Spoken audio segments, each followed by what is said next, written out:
Monsieur Bombolé, vous êtes un compagnon de lutte de Monsieur Jean-Pierre Bemba et en ce moment ici, on est en train de... on va suivre bientôt une audience pour réclamer la liberté provisoire du sénateur Jean-Pierre Bemba. Quelles sont vos impressions? Merci beaucoup pour la question. Je crois que nous sommes assez confiants en ce qui concerne l'octroi par le tribunal de la liberté provisoire de M. Jean-Pierre Bemba qui offre toutes les garanties possibles pour comparaître à toute réquisition si jamais il en était besoin.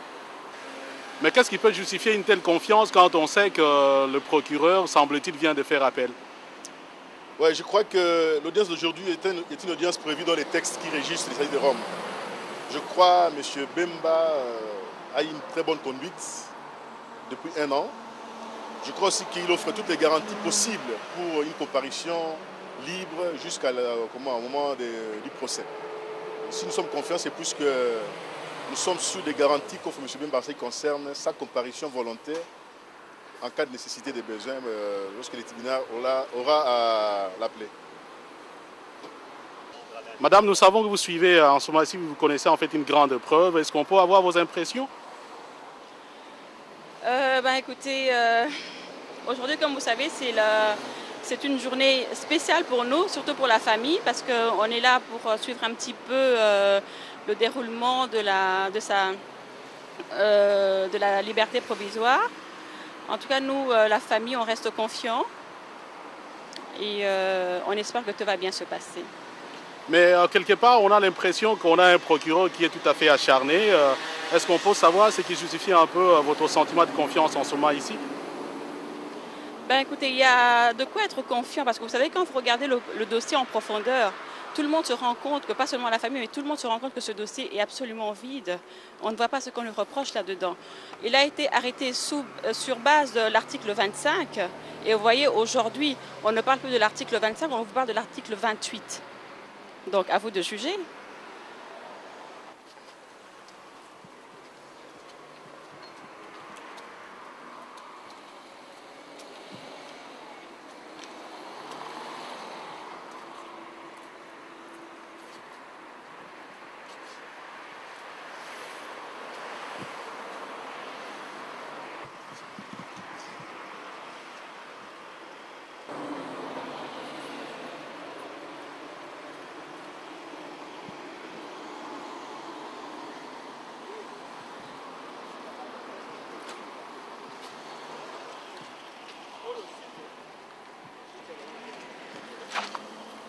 toyena pour audience il y a aussi la liberté provisoire sentiment na bino lelo ezandenge on y a bien que ça les déplacements on tient la place ya papa on monte mazena ngo to patience na mboka nzambe kolona biso confiance ezali to ezalité confiance bien sûr ezali pour bon to yepona ni confiance ezali nzambe asala bima.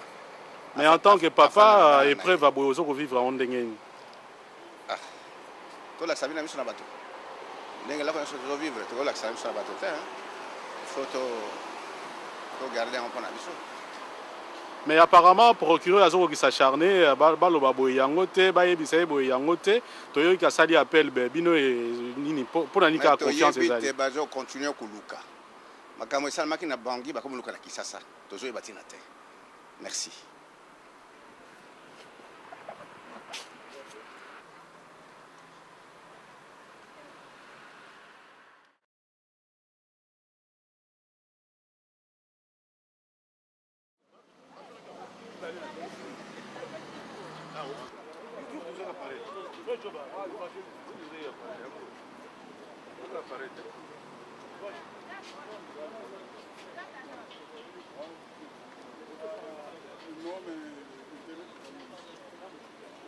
C'est incroyable. Alors, madame, vous venez d'assister tout à l'heure à l'audience des demandes de mise en liberté. Au sortir, qu'est-ce que vous en dites? Toujours confiante? Toujours confiante. Je pense que vous avez été dans la salle, vous avez remarqué que l'accusation, je pense qu'ils étaient à court de comment on dit, à court d'arguments.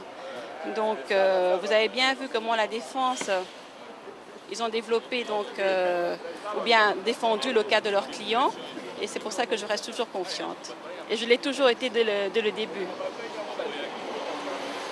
Mais ils ont parlé de garanties. Est-ce que vous pouvez essayer un peu de repréciser à l'intention de ceux qui vous suivent quelles sont les garanties que la famille et M. Bemba donnent par exemple à la Cour pour mériter cette liberté provisoire?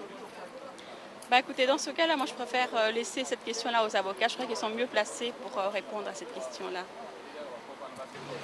Mais d'autre part, selon les conditions qui ont été avancées, il semble que si jamais il avait disons, la liberté provisoire, il faudra quand même qu'il puisse adopter un certain comportement. Ici, maintenant, il faudra peut-être penser aussi aux militants. Quelle est l'attitude des militants vis-à-vis de cette situation pour peut-être que ça ne puisse pas lui créer d'autres problèmes si jamais il y avait liberté provisoire? Je crois qu'aujourd'hui, les militantes et militants d'IMC sont demeurés très sereins et très sérieux. Donc tout se fait en liaison avec la situation de notre leader. Donc nous pouvons aller au-delà de ce que lui-même accepte comme condition de détention.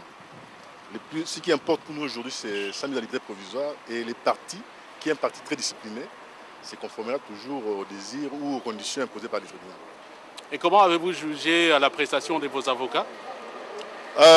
Comme d'habitude, ils ont été très brillants. Et ce qui nous a fait plus plaisir, c'est la décision prise séance tenante par la juge présidente en ce qui concerne la consultation des pays tiers pour les garanties de sécurité et de mise en liberté provisoire de M. Jean-Pierre Bemba. Alors papa est sorti à audience, confiance, c'est ça là? Pardon. Papa Il est fatigué. Il est fatigué. Je suis très fatigué. Je suis venu hier à l'avion, on est venu directement ici. Je suis très fatigué. Vous aurez l'occasion de l'interviewer.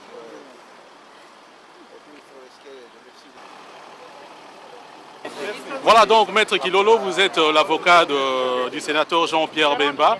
Et au sortir de cette audience, quelles sont d'abord vos premières impressions à chaud?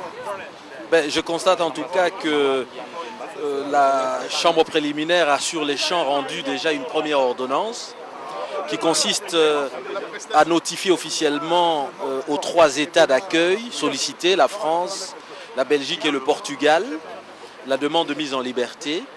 Et surtout, ce qui est véritablement attendu, ce sont les avis de ces États, notamment sur les conditions auxquelles pourrait être assortie la mise en liberté du sénateur Jean-Pierre Bemba. Mais est-ce qu'on peut avoir un peu une idée pour ceux qui ne sont pas au fait de l'action judiciaire, quelles sont ces conditions et dans quelle mesure elles seront peut-être respectées par le sénateur Jean-Pierre Bemba? Il faut savoir que le principe qui a été dégagé par la Cour pénale internationale, c'est le principe de la mise en liberté des personnes qui sont accusées des crimes. Ce n'est que de manière exceptionnelle qu'on peut recourir à la mesure privative de liberté.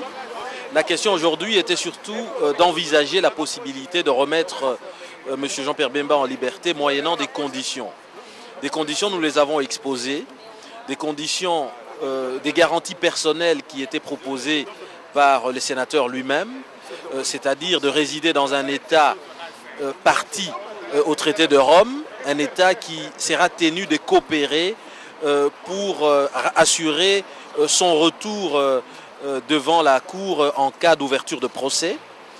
Nous avons aussi des garanties que nous avons proposées qui émaneraient directement des États d'accueil, donc des États qui pourraient s'engager en lieu et place du quartier pénitentiaire de La Haye, d'assurer la sécurité du sénateur Jean-Pierre Bemba, mais aussi d'assurer la surveillance et surtout en même temps veiller à le ramener à la Cour le moment où on aurait besoin de lui. Et ce qu'il y a de particulier, je pense qu'il est le tout premier détenu à les présenter devant la CPI, c'est des garanties qui ont été données par des personnalités de premier rang de la Commission européenne, mais aussi d'un pays important comme la Belgique. Il faut savoir que c'est une personnalité qui a rang de ministre, comme on a dit, qui a en tout cas attesté de l'honorabilité du sénateur Jean-Pierre Bemba, en témoignant de ce que Jean-Pierre Bemba respecterait sa parole de se représenter pour le procès, le cas échéant, mais aussi de ne pas tenter de quelque manière que ce fût d'intimider des témoins ou des victimes. famille.